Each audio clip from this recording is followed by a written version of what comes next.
Hey everyone, my name is Tegan and welcome back to TandeWrites, where today we're going to be wrapping up my reading for the month of July. And I will confess, I've not filled out my reading journal since April, because writing a book has overwhelmed my brain space completely. My reading has become completely erratic, and I didn't want to see physical evidence of me taking 3 weeks to read one book. But that book's over, I'm going to get back into it this month. So I'd say I've had erratic reading habits this month. I've read 9 books, which is pretty good for me. I've been reading all of them at once, and it has taken me like multiple weeks to read one, which is fine. And here are the books I have read this month. This is a bit of an eclectic mix, I think. At least for my standards. So I think recently I've had like more variety of moods because I've been reading books that could be comparison titles to my book There Will Be Other Summers, which is coming out September 18th. But here we've gone straight back to mysterious, dark, tense, emotional. As God intended. And then predominantly YA, horror, fantasy, LGBT, and why are we classing YA as a genre and middle grade as a genre but not adult? Why are we not doing any kind of other representation other than LGBT? Storygraph. Answer. Also, I'm still beefing with Storygraph because in December 2024 I sent them an email asking about, because on some books, if you have it turned on, I've turned it off since then, they have this like personalised AI summary of a book that's like recommended for you. And I have one of these in my book that has like no reviews, no info. And I asked them like, hey, like what are your sources for this? And a lot of people have asked them for a while, what are their sources for this AI thing? And they just refused to answer. So I sent them an email in December 2024 asking like, hey, what are your sources for AI thing? And why is it on my book that has no info? Like, what are you using to create this summary? Because my book didn't have a summary.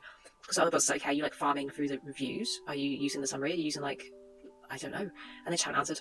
And I mentioned it in necessary in the comments, they just haven't answered. They're not like in the comments, they just refused to talk about it.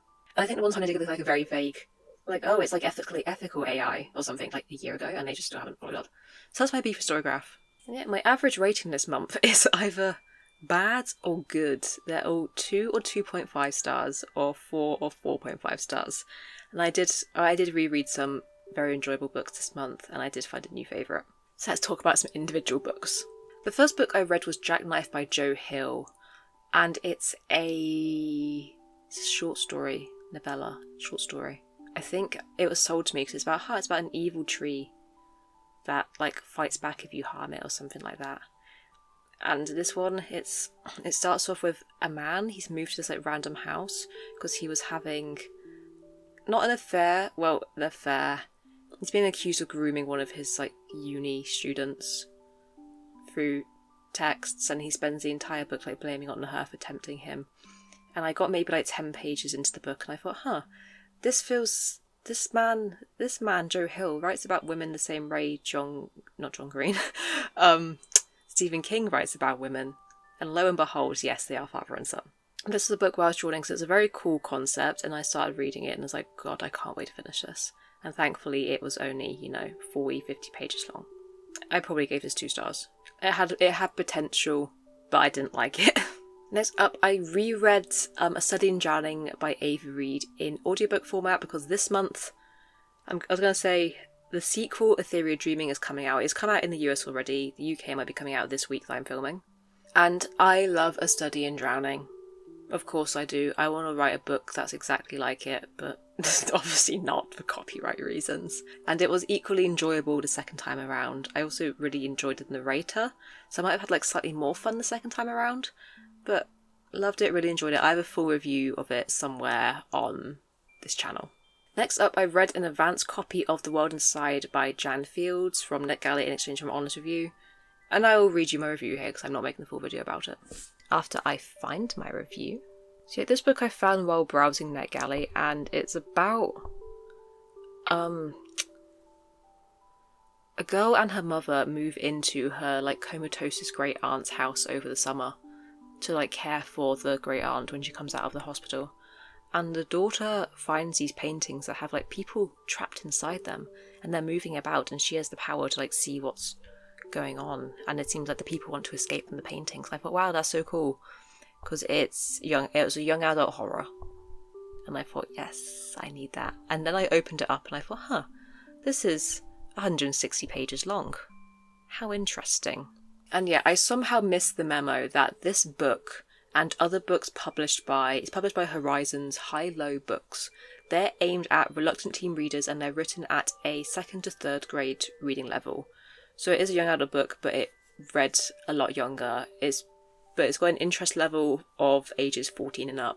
So there are books for teenagers, and young adults, but they're written for younger, which is fine, it's great. I need accessible reading. And the chapters are very short, the sentences are very simple, but I missed that memo going into this, and I thought this is going to be like, a young adult, like a 16, 17-year-old characters written in that way, and it would be scarier for a horror. Because it's such a fun concept. And yeah, due to the cover, which I am deeply obsessed with, I'm in love with it, that's why I clicked on this book to request it in the first place. And the description, I was expecting this to be an upper YA horror thriller, and the book fell short because I made these expectations for myself.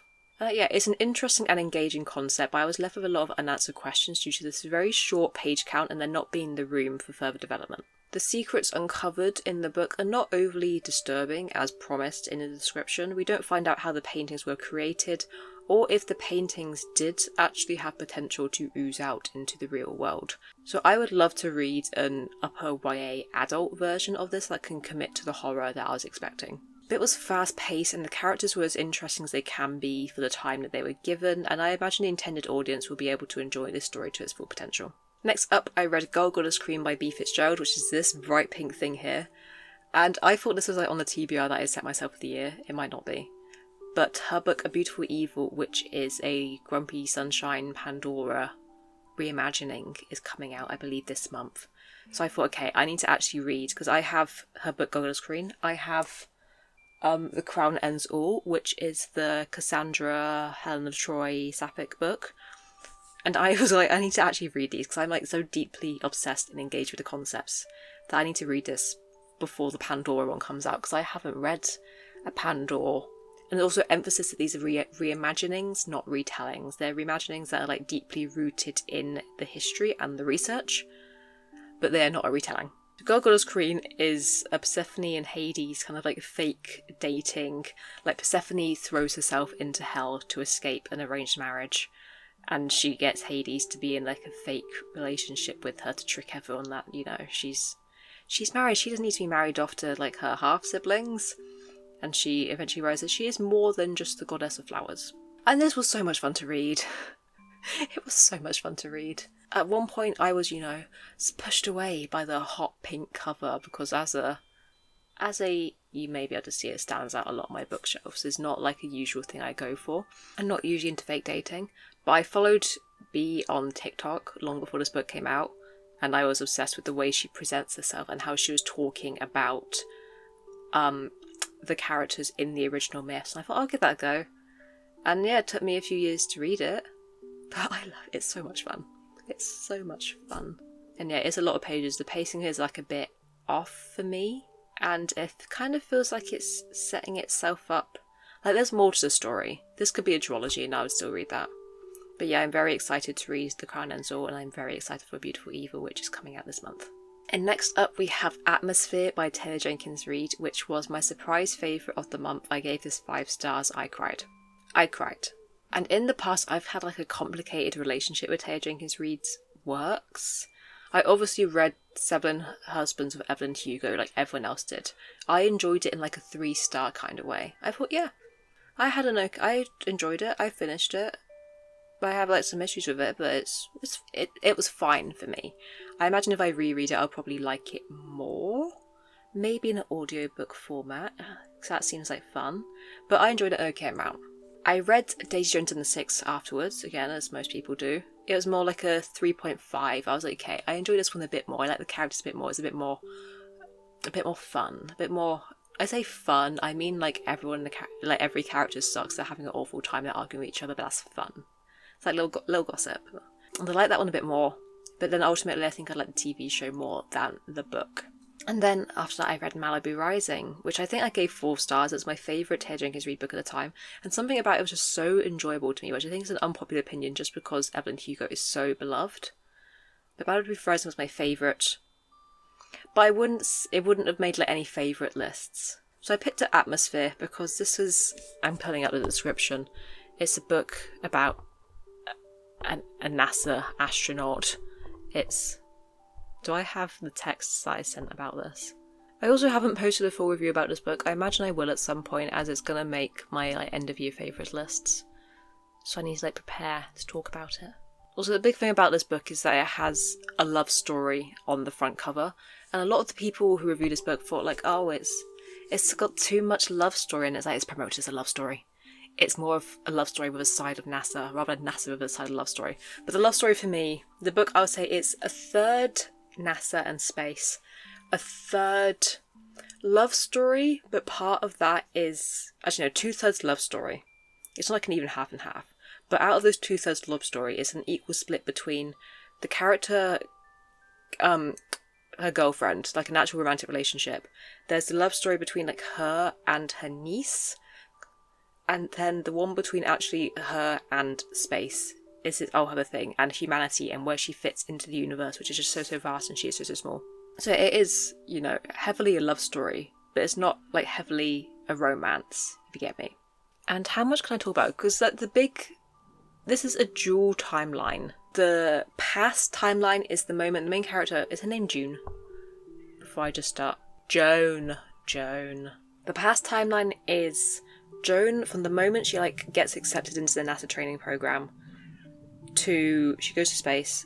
A lot of stuff happens at the time. The past timeline is like a 4 or 5 year kind of thing from the moment Joan joins the space program to the day a space shuttle takes off. And the present timeline is from the day the space shuttle takes off and things go terribly wrong to the moment that it returns back to Earth, no matter the cost. So yeah, the first chapter is in the present day timeline. So this isn't really a spoiler for me because it's in the literal first chapter. The first chapter, the shuttle goes into space. June's not on the shuttle, she's like in mission control. She's the Houston we have. She's Houston. The space shuttle goes into space. All of her friends are on it. And we spend the entire past timeline learning to fall in love with her friends. All her friends are on the space shuttle. Something like kind of explodes on the spacewalk. Pretty much everyone in it, like half the characters like immediately die. And then I have to spend the entire rest of the book falling in love with them. But how do I describe it? First of all, I said the only thing more devastating about the final quarter of that Taylor Jenkins Reid book is how ugly the covers are. Because I love this book, I cried over this book, and I can't stand the covers. So what am I going to do? And then I said it hits all my niches of like space, and it hits my feelings about, you know, my place in the world, which is so big and I am so small. And yeah, less romance than the reviews is saying. Half the love story is the main character's relationship with her niece, which is a large part of my feels. So yeah, dual timeline, present day is from the moment when the space shuttle thing is in space and it goes to shit, to the moment it returns to Earth. Past is over 4 years, 6 years, from when Joan joins the space program to the day this shuttle takes off. She discovers lesbianism, her sister is a shit mother, and that God is the thing holding all space theories together along the way. There are like those religious undertones. And it's like, yeah, sometimes you can have a theory for everything, and the only thing connected to those theories is God, why not? And yeah, I'm desperately waiting for my Kindle highlights to sync to Goodreads still, so I can like reread all those favourite quotes again. So yeah, I wasn't expecting to fall in love with a book so much. I think if it didn't hit so many of my niche interests, it's probably more of like a 3.5 stars. I think Malibu Rising, like timeline plot-wise, is a bit more solid for me in how I like my books. But this one, it hit all my feels. It was so specific to me. And yeah, I said, I'm just reading the text I sent to Emma at this time. She asked, what makes the ending so devastating? And it's mostly, yeah, feelings about how insignificant we are in the grand scheme of things. The main character fulfills her dream of going to space. Like, she goes to space. And like, she spent her entire book saying like how much she wants to go to space and like see the things she loves so much. And then when she's in space, she realises that, oh, all I actually really want is to be at home with my loved ones. And yeah, the first chapter is the space shuttle going to shit. The main character's like girlfriend / ex-girlfriend is in there. And she is the one who is, you know, speaking to ground control as everyone like dies around her. And okay, the rest of it's spoilers. But yeah, the final quarter, I was just like, I had to like keep closing my Kindle and putting it to the side, like doing some deep breathing. Love you, Taylor Jenkins Reid, apparently. I wasn't expecting that to be, you know, the takeaway from this month. Okay, then next up we had Verdigris Deep by Frances Hardinge, who is, I say, one of my favourite authors. I think her young adult books are what makes them my favourite author. Then I'm still exploring more of her middle grade books. And Verdigris Deep is a book that, when I saw the cover of it, I've somehow like gaslit myself into thinking that this is a book about a submarine. Because I look at the cover and I thought, oh, that's like a porthole on a submarine. And it says Verdigris Deep. I thought, oh yes, the deep blue-green colour when you are deep into the ocean in your submarine. This book's not about submarines, it's about wishing well. This book, I think I gave it like I couldn't have given it 3 stars because I didn't give any books 3 stars. I could probably give it like 2.5 stars because I thought it's okay. I was like skimming a lot. The characters again were okay. The concept was okay. I didn't like fall in love with it, but like Unraveller and Deep Light, I'm just slumping now, are books of all time for me, especially Unraveller. So I think just everything I'm going to read from her from now onwards, especially as I'm dipping into the books that are published before those, are just going to like fall a little flat. Didn't like the characters. I don't really get what the moral is, because this is a middle grade book, so there usually is like a moral to the story. I just didn't get it. I think I'm too old for this. And next up was There Will Be Other Summers by me, because as I'm going through copy edits and publishing this book, I thought I'm going to count this book as a read, because I deserve it. Because I've read this book so many times now. To think, you know, I've earned the right to mark it as read on Goodreads. 5 stars in my heart because it's mine and I'm biased. I'm not going to be the kind of author who actually leaves ratings for my book. I don't want to like rig it because I like it. But yeah, read this guy for the millionth time. And I did a reread of The Honeys by Ryan Asala via audiobook because I thought I need my like hot girl beekeeper cult right now. I need it. And I enjoyed it probably equally, maybe slightly more than when I first read it. I first read it in paperback form, mostly on a train was I going to Torquay at the time? I was going to a Seagulls concert, I don't remember which one. But I think now that I know how it ends, and I know what the plot twists, I know there's like some kind of like time rewinding moments in there. Now that I've read it, I understood it a lot more the second time around, so it's less confusing, and I appreciated it a lot more. And I'm very excited for Ryan's, sea horror, is it called The Dead of the Summer? That book's coming out at some point. I'm very excited for that. And finally, this month I read Juniper and Thorn by Ava Reid. I also said that Juniper and Thorn and Verdigris Deep were both library books. Juniper and Thorn I had to like bully my library into buying for me because I just couldn't. It's not available on any of like my library ebooks. The cover that I want, which I guess must be like the original US cover with like the illustration of the main I can't remember the main character's name. But the girl on there, I like that so much. Unlike this horrible, horrible UK cover, which screams graphic design is my passion. It's not horrible, it's fine. But this book made it onto my radar because it was just presented to me as the cannibalism book. And you can imagine my slight horror as I started reading it and I finished reading it, and there was very minimal cannibalism, or in the way I expected. The cannibalism is more about turning people into animals and then eating them. I'm more into people eating people in people form, if you get me. And also I knew nothing about this book other than the cannibalism bit. And I must have read the blurb many times, it still hasn't sunk in. And I also say I know nothing about, is it the myth, the story, the folklore of the juniper tree? Which I will get into after this video. So I couldn't, like, you know, appreciate it as a retelling or a reimagining if that's what it was. And I'll say I really enjoyed this. I've been saying in all my videos, every time I talk about Ava Reid, I tend to like fall in love with every other one of her books. I was expecting Juniper and Thorn to be like my 5 stars, loved it so much. It's like a 4 star. It's solid, I really enjoyed it. It hit a lot of my niches. But Study and Drowning hit me my feels more, so that one wins. Now I'll say my big issue with this book, similar to in Stephen King books, similar. In Stephen King books, pretty much every time you encounter a female character, it comes along with like a very detailed description of what her breasts look like. In Juniper and Thorn, pretty much every third page comes along with the main character, whose name still escapes me, talking about like her breasts or her nipples. And I can't work out why. Not in a way that's like off-putting and like I'm a bit prudish. In a way that's like I don't get why that's the description you've gone for. And there is a moment where she's describing how like her sister looks sad, and she can tell her sister's sad by the way that her breasts are like heaving or something. And I'm like, girl, why is this the description we're going with? And yeah, to be fair, the main character does have some kind of, she does have like a trauma relating to her nipples, which sounds absolutely absurd to say without context. So I can only assume that's why it's come up so much, but it's like, and it's also just like how often, literally every third page, there's a mention. Just like, that's such a choice. And that somehow, just noticing that, just didn't really take me out of the story, but it has changed my feelings towards the stories. Like, I was actually having such a good time, but now all I can notice is nipples. In summary. So yeah, those are the 9 books I read this month. Atmosphere by Jenkins Reid is a new surprise favourite and will be making my end of year list, so I hope you are ready to hear about it all again in December/January. And next month, when you watch my August wrap-up video, I will fill out my reading journal. Thank you so much for watching this video, and I hope to see you next time. Bye!